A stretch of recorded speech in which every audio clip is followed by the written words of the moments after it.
모든 분들이 위해 살아계신 하나님의 은혜가 함께 하시기를 주의 이름으로 축원합니다.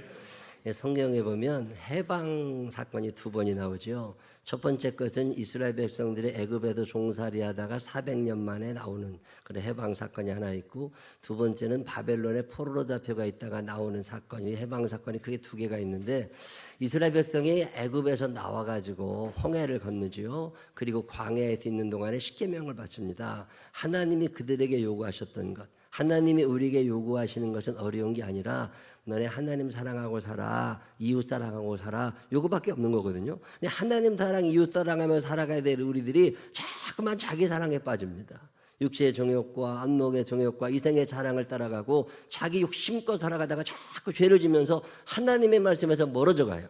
하나님의 말씀에서 멀어져 가니까 가나안에 정착해 살고 있는 동안에도 하나님께서 끊임없이 선지자들 보내시면서 너네들 그러면 안 돼. 근데 말을 듣나요? 하나님께서 전염병을 보내시고 전쟁이 일어나게 하시고 기근이 일어나게 하시고, 오늘도 마찬가지죠. 우리 주변에 전쟁이 끊어지지 않아요. 이 전쟁의 이야기가 계속 들려올 때마다 여러분 무슨 생각을 하세요? 하나님이 원하시는 게 뭘까? 이 코로나가 와서 3년이 넘게 우리를 힘들게 할 때 여러분 어떤 생각을 하세요? 하나님이 코로나라는 전염병을 통해서 세계 인구들에게 하시고 싶은 하나님의 음성이 뭘까? 우리에게 주님이 무엇을 요구하시는 걸까? 튀르키예에 어마어마한 지진이 나가지고 뉴스를 보니까 2만 3천 명이 지금 죽었다. 여러분이 파인타운 전체에 살고 있는 13단지까지 살고 있는 사람 다 합쳐봐야 2만 명 안 됩니다. 근데 이 파인타운 인구 전체가 죽은 것보다 더 많은 사람이 지금 죽어가고 있다. 8만 명의 부상자가 생겨났다. 이런 지진 이야기가 들릴 때 여러분 어떤 생각을 하세요? 하나님이 잔인하시다고 생각하시기 전에 이게 하나님의 어떤 언어가, 이스라엘 백성들이 하나님이 계속 말씀을 하시는데 아무도 귀 기울여 듣지 않습니다. 결국 나라가 무너졌어요. 패망, 포로로 다 끌려갑니다. 포로로 끌려간 다음에 70년이 지난 다음에 하나님께서 예레미야 선지자에게 약속하셨던 것을 기억하시고 그들을 다시 돌아오게 하세요. 자, 그게 역대하 36장 22절에 있습니다. 바사의 고레스 왕 원년에 여호와께서 예레미야의 입으로 하신 말씀을 이루시려고 여호와께서 바사의 고레스 왕의 마음을 감동시키심에 그가 온 나라에 공포도 하고 조소도 내려 이르되, 바사 왕 고레스가 이같이 말하노니 하늘에 신 여호와께서 세상 만국을 내게 주셨고 나에게 명령하여 유다 예루살렘에 성전을 건축하라 하셨나니 너희 중에 그의 백성된 이는 다 올라갈지어다. 자, 왜 성전을 건축하라고 그래요? 예배당을 건축하라고 하시는 이유는 사람 중심에서 하나님 중심으로 삶의 방향을 좀 바꾸라는 거예요. 네 뜻대로 네 마음대로 살지 말고 말씀 중심으로 살아가. 너의 삶의 기준이 있잖아. 그러면 하나님이 다시 돌아가라. 그래서 그 사람들이 이제 돌아오는데 세 번에 나누어 돌아와요. 첫 번째로 돌아왔던 사람이 수룹바벨이라는 왕족을 중심으로 해가지고 한 5만 명 가까이 되는 사람들이 들어옵니다. 그리고 세월이 한 몇십 년 지난 다음에 두 번째로 에스라라는 사람을 통해서 두 번째로 한 2천 명 안쪽이 들어오고, 세 번째로 느헤미야를 따라서 거기도 4만 몇천 명이 들어와요. 10여만 명 가까운 사람들이 예루살렘 본토로 돌아오거든요. 근데 70년 이 바벨론에 끌려가 있는 동안에 70년의 세월이 지나니까 그 70년 동안에 거기에서 자리를 잡은 사람들은 안 돌아옵니다. 거기서 높은 관직에 있던 사람들 중에도 온 사람도 있고 안 온 사람도 있어요. 어쨌든 이 사람들이 돌아와가지고 제일 처음에 돌아왔던 수룹바벨을 중심으로 성전 재건 운동을 일으키면서 그때 활동했던 선지자가 학개예요. 그래서 구약성경 저 끝머리에 있는 학개라는 선지자를 중심으로 우리가 성전을 새로 짓고 하나님의 말씀 중심으로 살아가야 된다. 이 말씀 회복 운동과 성전 건축 운동을 일으킨 사람이 학개와 수룹바벨. 이 학개는 제사장이 선지자고 이 수룹바벨은 통치자였거든요. 이렇게 잘 됐습니다. 그러고 난 다음에 그들이 죽었어요.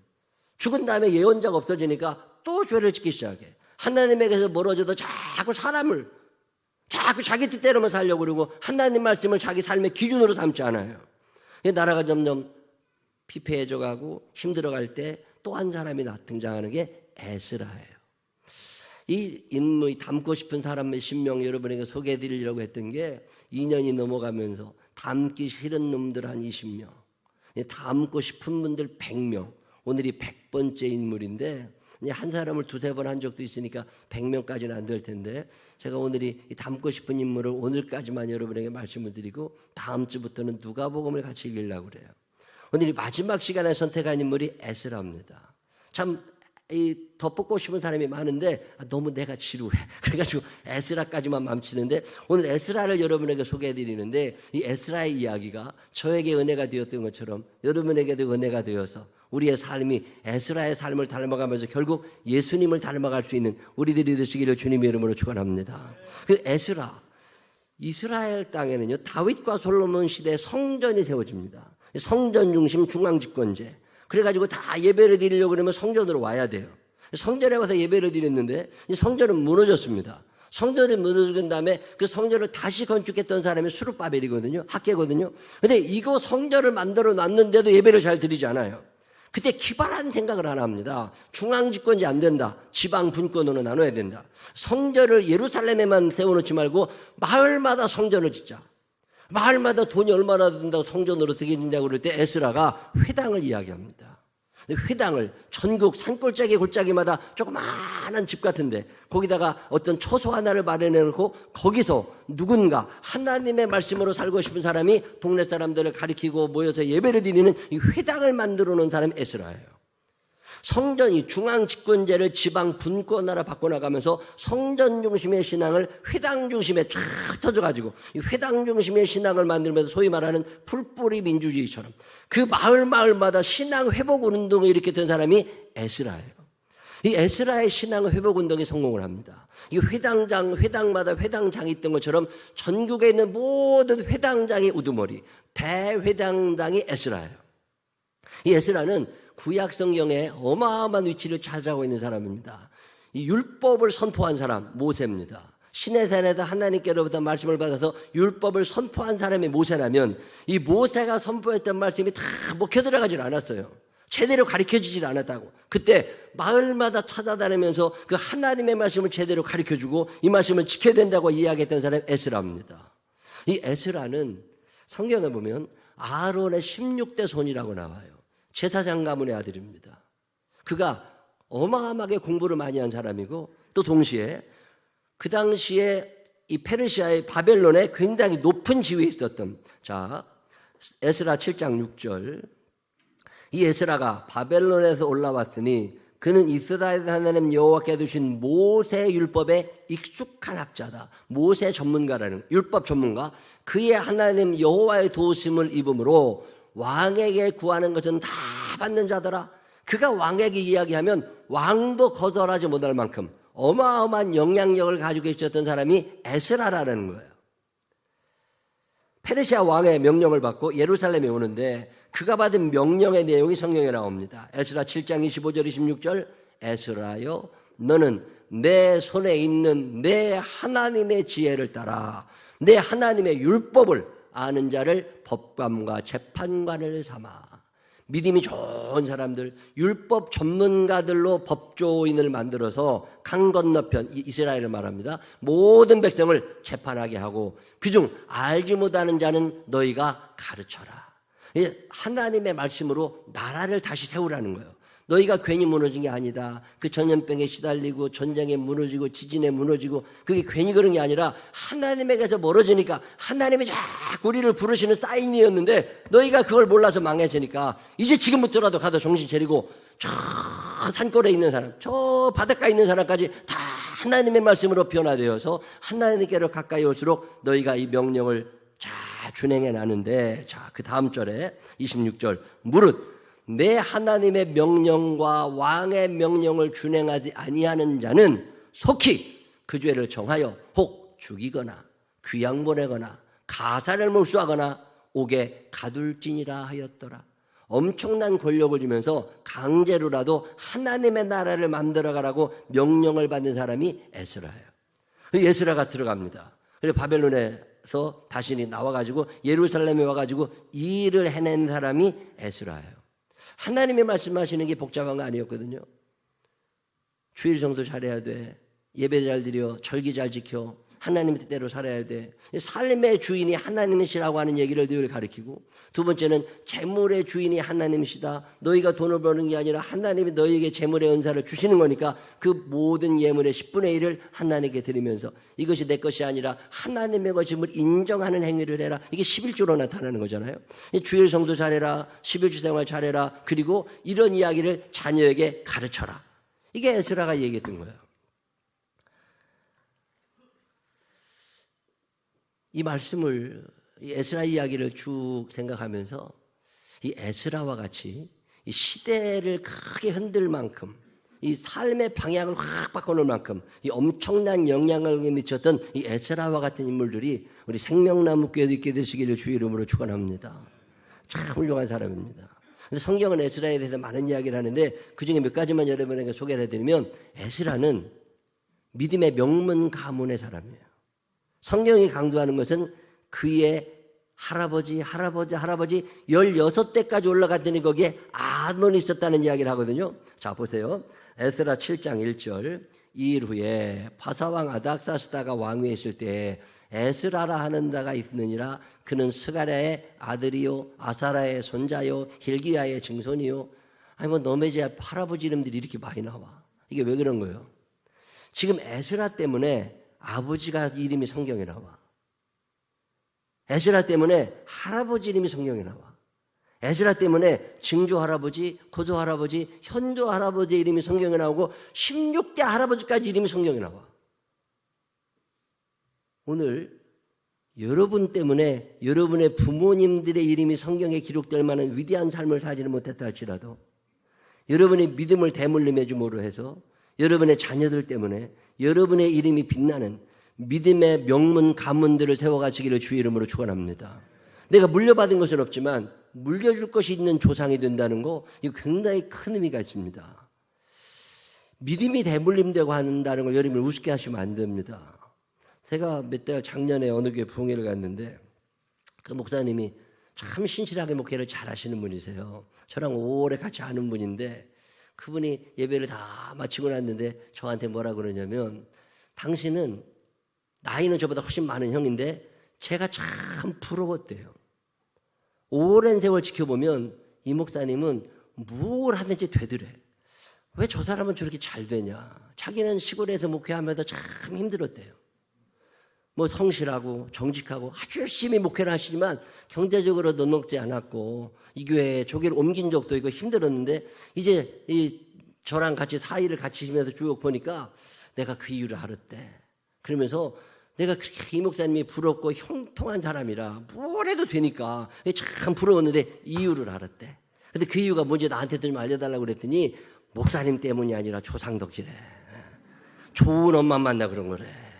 믿음을 물려받아가지고. 그러면서 하는 말이 뭐냐면, 믿음의 어머니가 있고 믿음의 외할머니가 있고 믿음의 증조 할아버지가 있다고 하는 게 얼마나 그 축복인지 모른다. 내가 그 형님한테 그랬습니다. 그 형은 군대 가서 이래도 처음 믿었어요. 군대 가서 이래도 처음 믿고 얼마나 성령을 크게 경험하고 천국까지 오게 되는 확신이 생겼는지 제대하자마자 다 때리치고서 학력고사 시험 봐가지고서 다시 감리교시 낙대하게 들어온 형이에요. 이 형님이 학교 졸업한 다음에 시골에서 열심히 목회하셨거든요. 근데 그 시골에서 어렵게 목회하시는 모습을 보면서 그 두 아들이 나도 우리 아빠처럼 되고 싶다. 나도 우리 아빠처럼 저런 목사가 되고 싶다. 그래가지고서 두 아들이 다 신학대학을 들어갔어. 근데 큰 아들은 지금 서울에서 어느 교회 부목사를 하고 있고, 그 둘째 아들은 아버지가 섬기는 그 교회 전도사를 하고 있어요. 제가 그 형님한테 그랬습니다. 형님이 영웅이다. 물려받은 것은 없지만 물려줄 만한 사람이 돼서 아들들이 형님을 닮아가지고 목회를 하고 싶다는 건 보통 축복이 아니다. 여러분, 물려받은 것은 없을지라도 믿음을 물려줄 줄 아는 믿음의 사람들이 되시기를 주의 이름으로 축원합니다. 그런 사람들 속에서 에스라가 태어난 거잖아요. 여러분, 랄프 존슨 번치라고 하는 사람이 있습니다. 유명한 사람 아니에요. 흑인입니다. 미국 뉴멕시코주에서 태어나서 거기서 아주 가난하게 살던 12살 소년이 12살 때 어머니가 돌아갔어요. 어머니가 돌아가시니까 아버지 밑에서 사는데 아버지가 1년 만에 또 죽습니다. 엄마 아버지가 없으니 고아가 돼가지고 할머니를 찾아가지고 캘리포니아까지 가가지고 거기서 할머니 밑에서 사는데 가난하니까 낮에는 일해야 되고 공부를 하고 싶어가지고 또 공부를 열심히. 그가 대학에 갑니다. 캘리포니아 대학에 가가지고 공부를 하면서 꿈을 키워요. 그러다가 결국 그가 하버드 대학에 합격합니다. 하버드를 졸업해요. 그리고 나서 유엔에 취직합니다.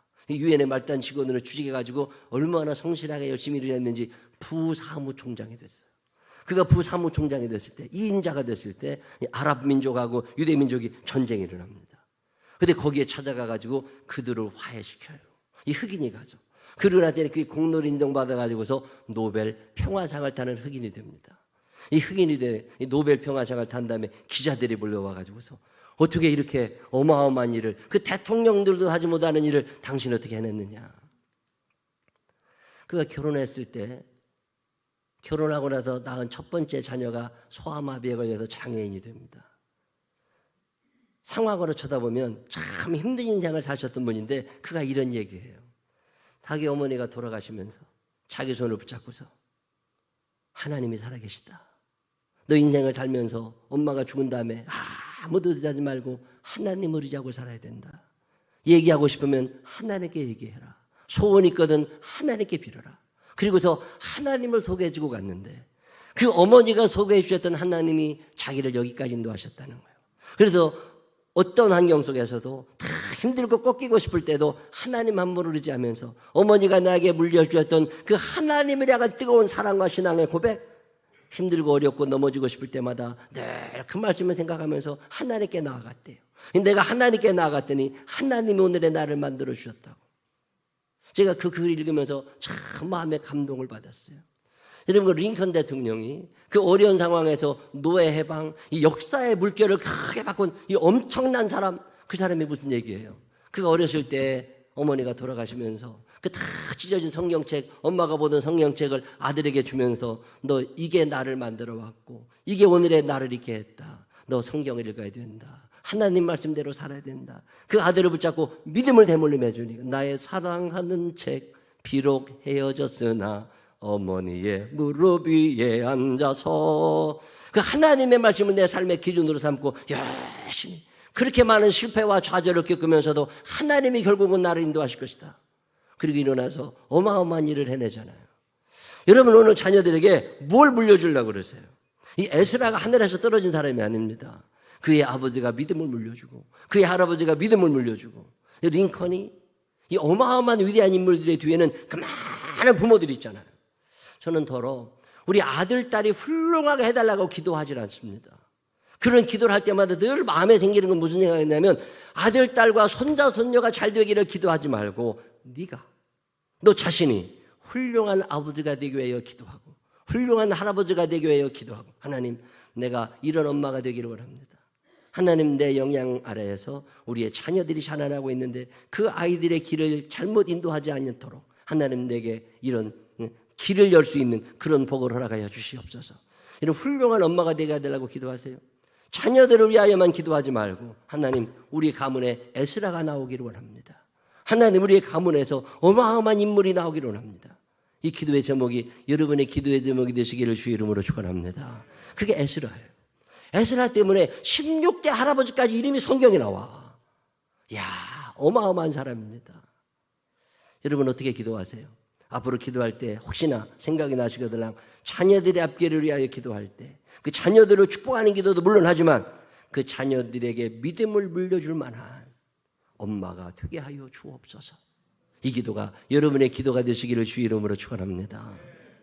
에스라, 그는 노력파입니다.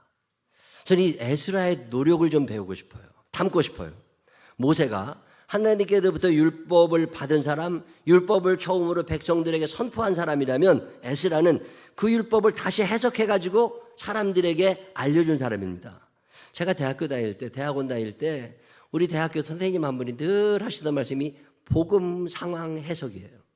어떤 말씀은 복음 그대로 믿으면 돼. 예수 믿고 구원받는 걸 해석할 것도 없다. 그냥 믿으면 돼. 근데 어떤 말씀들은 시대가 너무 달라졌습니다.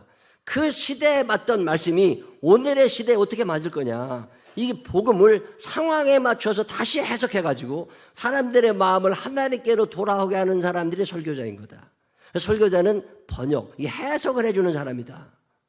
제가 그 말씀이 참 마음에 왔었습니다. 여러분, 오늘 우리가 속해 인도자들이 교사들이 하나님의 말씀을 들고 그대로 전하긴 하지만 상황이 다 다르다고. 개인마다 상황이 다르고 처지가 다르니까 어떻게 이 말씀을 그의 삶에 적용시켜 줄 것이냐, 이걸 갖고 고민하는 사람이 에스라예요. 에스라가 이 말씀을 다 해석하고 연구를 한 다음에 각 마을마다 돌아다니면서 그들의 상황에 맞게 하나님의 말씀을 심어주고, 에스라 7장 10절에 에스라가 여호와의 율법을 연구하여 준행하며 율례와 규례를 이스라엘에게 가르치기로 결심하였었더라. 내가 공부해야 되겠다. 이 하나님 말씀 내가 이거 확실하게 알아야 되겠다. 얼마나 열심히 읽었겠어요. 제가 에스라의 이야기를 좀 미리 알았더라면 공부를 더 열심히 했을 것이에요.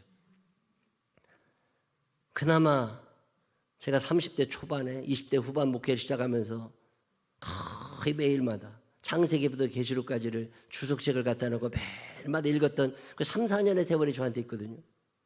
그때 읽었던 게 지금도 이제 있는 거잖아요.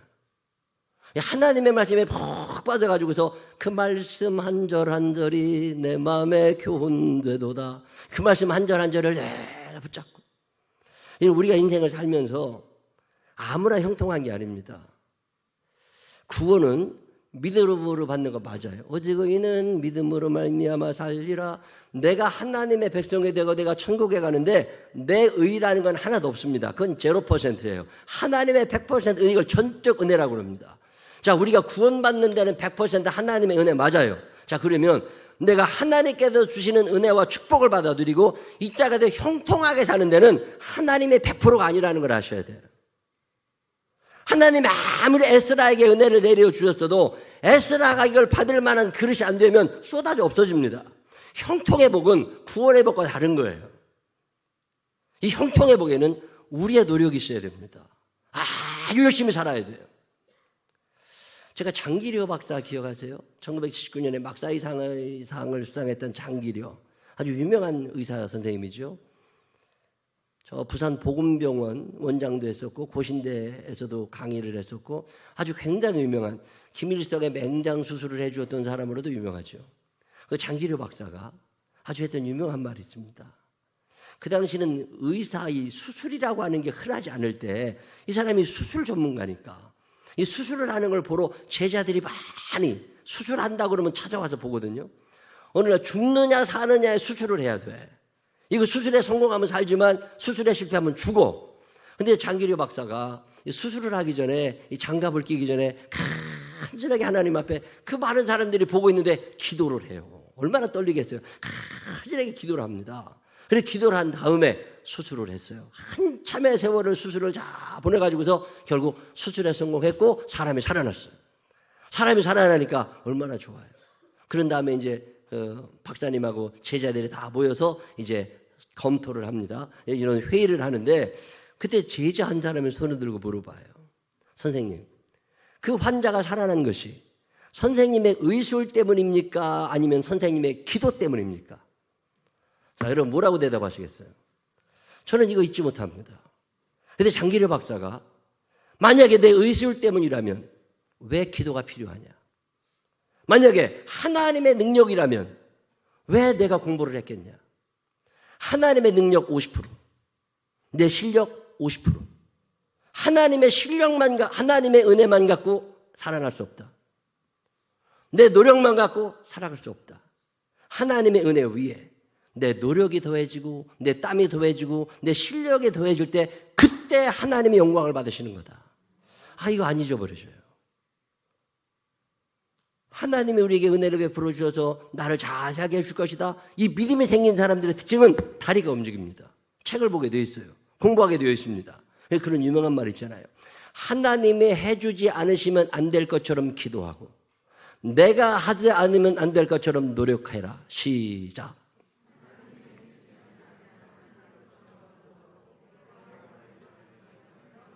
웃지만 말고 잘 따라해봐요. 나도 문장이 길다는 건 알아. 하나님이 해주지 않으시면 안 될 것처럼 기도하고 내가 하지 않으면 안 될 것처럼 노력하자. 시작.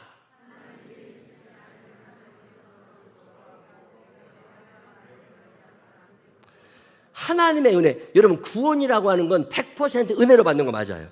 근데 이 땅에 사는 동안 형통의 복, 축복의 복, 잘 되는 복이라고 하는 건 은혜만 갖고 안 됩니다. 그 하나님의 은혜를 내가 믿음으로 받아들이고 그 믿음의 증거가 내 다리로 나타나는 거예요. 내가 열심히 전문 지식을 쌓고 얼마나 열심히 살아야 돼요. 어젠가 사우나에 갔더니 거기 이제 사우나에 들어갔더니 우리 유형승 성도님이 와 계셔. 부지런해. 얼마나 반가워. 뻘개 벗고 안 나가지고서 탕 안에 들어가가지고 어떻게 직장 생활을 어떻게 하느냐고 이런저런 얘기를 오래 했어요. 아주 좋아요. 한 10여 년 넘게 퇴근해서 아이 얼굴을 본 적이 없대요. 너무 열심히 경영 컨설팅 회사를 다니니까 그거 철강 쪽에 컨설팅이다, 통신 쪽에 컨설팅이다 이런 게 하나 두려면 거기 푹 받아가지고 계속 연구하고 회사 찾아다니고 상담해주고 뭐 이러다가 정신없는 30대를 보낸 거예요. 하나님의 은혜가 있다는 걸 믿어요. 믿음은 나로 하여금 나를 만들어가게 해요. 그러니까 지금 그래 점점 나아지는 삶을 살고 어디 회사에서 스카우트제의가 들어와가지고 이제 회사를 또 옮기게 된 더 좋은 회사로 이런 저런 얘기를 들으면서 그래 우리 생명나무교회 교인들이 은혜만 바라지 말고 이 은혜 위에 여러분의 노력, 여러분의 땀이 더해지는 믿음의 사람들이 되시기를 주의 이름으로 축원합니다. 그게 에스라예요. 하나님의 은혜가 있다는 걸 알았어요. 하나님의 뜻이 있다는 걸 알았어요. 근데 그 뜻은 노력하는 나를 통하여 이루어진다는 걸 아는 거예요. 그래가지고 에스라가 열심히 여호와의 율법을 연구하여 얼마나 열심히 연구를 했겠어요. 그리고 나도 자신감이 생길 때 내게 이 내공, 내 안에 일어난 일들을 가지고 천국을 돌아다니면서 회당을 만들고 거기에 하나님의 말씀을 심어가기 시작하니까 나라에 새로운 말씀의 부흥운동이 일어나는 거잖아요. 도우시는 성령님을 의지하면서 노력하는 그리스도인들이 되시기를 주님의 이름으로 축원합니다. 그게 에스라예요. 참 닮고 싶어요. 게을러질 틈이 없습니다. 에스라는 작은 죄도 용납하지 않았던 사람으로 유명합니다. 자, 에스라서를 읽다가 제가 이해하지 못한 부분이 어디 옛날에 에스라가 사람들을 다 불러 모읍니다. 그래가지고서 너희들 중에 이방 여인하고 결혼한 사람 있느냐? 이방 여인하고 결혼했다고 다 인원 파악을 합니다. 그리고 나서 하는 얘기가 뭐냐면 이방 여인하고 결혼한 사람들은 이혼을 하라는 거예요. 애들도 있어. 근데 아니 어떻게 이혼하라는 말이 나와? 근데 에스라는 단호하게 이혼을 시켜요. 왜 그랬을까? 왜 가정을 그렇게 파괴했을까? 이유가 있습니다. 이방 여인들이 하나님을 믿지 않아요. 하나님을 믿지 아니하고 이방 풍습을 따라 살면서 남자들을 주장합니다. 결국 믿음 좋은 남편도 믿음 없는 여자를 따라서 믿음을 잃어버리게 되고 결국 그의 영혼이 천국에서 지옥으로 떨어지게 돼요. 이걸 알고 있었던 에스라가 너네 지금 이혼하면 너의 영혼은 구원받아. 근데 지금 이혼하지 않으면 너와 너의 자녀들이 다 지옥 가게 돼. 하나님이 원치 않으셔. 그리고 강력하게 이야기합니다. 그래서 그중에 이혼했던 사람들은 이스라엘 공동체에 같이 살게 하고 이혼하지 않은 사람들은 추방해버립니다. 그래서 멀리 가서 살으라고. 왜 그랬을까? 자, 공동체가 무너지는 데는 그렇게 큰 힘이 필요한 게 아니에요. 이방 여인 하나가 들어와가지고 우상을 숭배하는 가정을 만들어 갑니다. 그 집이 점점 하나님에게서 멀어져 가더니 그 옆집에 전염이 돼요. 그 옆집에 전염이 돼요. 작은 데로 시작했는데 공동체가 다 무너지게 된 거죠. 그래도 전염병이 와도 몰랐고 전쟁이 일어나도 몰랐고 지진이 일어나도 몰랐던 거예요. 하나님의 말씀이 엄중하게 우리에게 들리고 있는데 하나님의 말씀을 들을 수 있는 귀가 닫혀버린 거예요. 왜? 이방신들이 너무 많아가지고. 에스라가 단호하게 이야기합니다. 결국 그는 공동체를 살려내는 사람이 돼요. 악은 그 모양이라도 버리라. 여러분 우리 가운데 이 작은 죄가 점점 자라기 시작할 때 이거 처음에 곰팡이 났을 때 이거 정리하지 않으면 결국 냉장고에 있는 음식 전체가 무너진다는 걸 아셔야 돼요. 처음에 곰팡이는 조그만하게 시작하는 거예요. 에스라가 이걸 염려하고 있습니다. 이 작은 죄라도 우습게 하면 안 된다. 이거 키워놨다가는 결국 나라가 무너지게 된다. 그는 어마어마한 결단을 내리면서 이혼까지 시키면서라도 하나님의 말씀대로 살아갈 것을 권유합니다. 오늘 우리 가정에 우리 안에 조그마한 죄가 시작이 되고 있다면 이걸 잘라낼 수 있는 용기의 사람들이 되시기를 주님의 이름으로 축원합니다. 하나님의 말씀이 기준이라. 내가 물려받은 것은 없지만 물려줄 것이 있는 부모님들이 되시기를 주의 이름으로 축원합니다. 하나님의 은혜가 있어요. 내 노력이 없으면, 내 지혜가 없으면 이거 다 쏟아버리게 됩니다. 에스라는 하나님의 은혜를 믿고 열심히 하나님 앞에 연구하며 노력할 때 하나님이 주시는 복을 누렸습니다. 이 넉넉함의 복이, 이 엄청난 사명을 감당하는 복이 우리들에게도 있게 되시기를 주의 이름으로 축원합니다. 악은 그 모양이라도 버리면서 공동체를 선하게 만들어갈 수 있는 우리 모두가 되시기를 주님의 이름으로 축원합니다. 기도하십시다. 하나님 아버지, 물려받은 것은 없지만 물려줄 것이 있는 부모가 되기를 원합니다. 아이들이 앞길이 환히 열리기를 기도하지만 동시에 내가 그럴 부모가 되도록 기도하기를 원합니다. 하나님, 하나님의 은혜가 있지만 내 노력이 없으면 은혜가 쏟아져 버림을 기억하게 하여 주시옵시고, 하나님 50점, 나 50점, 합쳐야 100점임을 기억하게 하여 주시어서 성실하게, 정직하게, 열심히 살아가는 우리도 되게 하여 주옵시고, 성령님 도와주시어서 우리가 이 땅에 사는 동안에 머리가 될지언정 꼬리 되지 않게 하여 주시옵시고, 들어가다 나오다 복을 받는 믿음의 자녀들이 되게 하여 주옵소서. 축복하실 주님을 찬양하오며 예수님 거룩하신 이름으로 기도드렸습니다. 아멘. 다 같이 일어서셔서 461